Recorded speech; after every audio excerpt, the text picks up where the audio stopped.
thermal expansion. Whenever the energy is applied to the material, solid, liquid or gas, the energy given is used to expand the distance between the two molecules. Intermolecular distance increases and that way expansion takes place. Then we notice the expansion in length, expansion in area, expansion in volume. Depending on the nature of material or its state, we use linear, areal or volume coefficient of expansion. Suppose we are considering linear expansion, then length at t degree would be given by this relation. Alpha is called coefficient of linear expansion.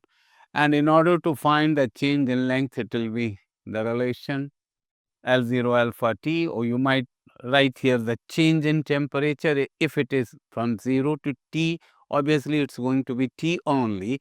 Otherwise, suppose it's from t1 to t2, in that case you'll write here t2 minus t1. So this is the change in length. And you want to find fractional change in length, it's going to be alpha delta t. Alpha delta t, the fractional or the, you can say, relative change that had taken place because of change in temperature of the body. Similarly, if you are going to study areal expansion, it's going to be AT, A0, 1 plus beta t. Similarly, this will be delta A, A0, beta delta t, delta A upon A0, beta delta t. What difference here you'll notice is that in place of length you are going to use area, and in place of alpha you'll use beta. Beta would be known as coefficient of areal expansion, or sometimes it is also known as coefficient of superficial expansion. Likewise, you'll use the relation for volume, that is 1 plus gamma t. Gamma would be known as coefficient of volume expansion, coefficient of linear expansion, coefficient of volume expansion, coefficient of, areal expansion, and this is coefficient of volume expansion. The changes that occur after giving the energy or heat to the body may be similar in all directions, and sometimes this is of heterogeneous nature. If the expansion is taking place identically in all the directions, we call it isotropic expansion.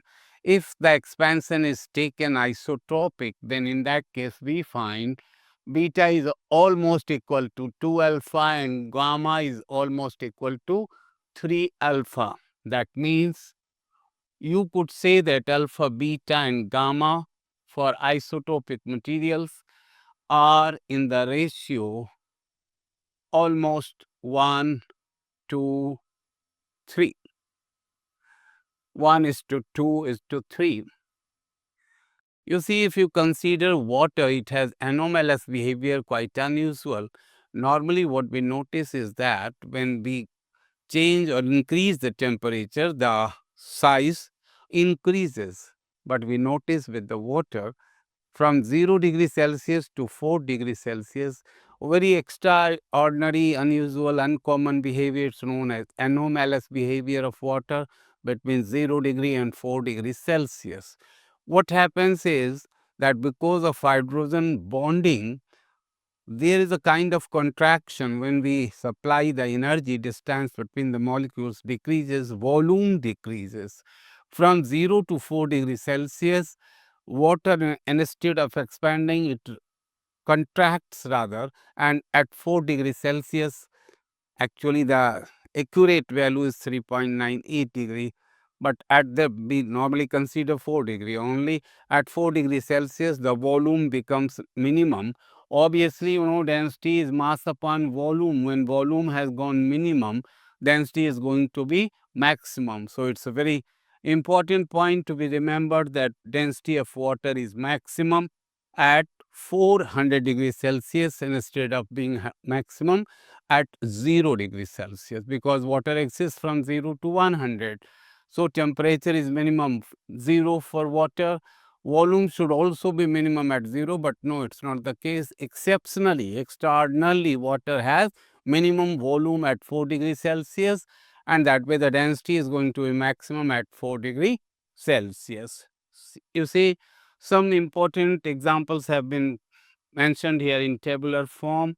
Railway bridges, when tracks are set, some gap is maintained between two railway tracks simply in order to keep the space during expansion in summer season. When the tracks will expand, they are not deviated from linear behavior or linear shape. That's why we keep a gap, little gap between the two tracks.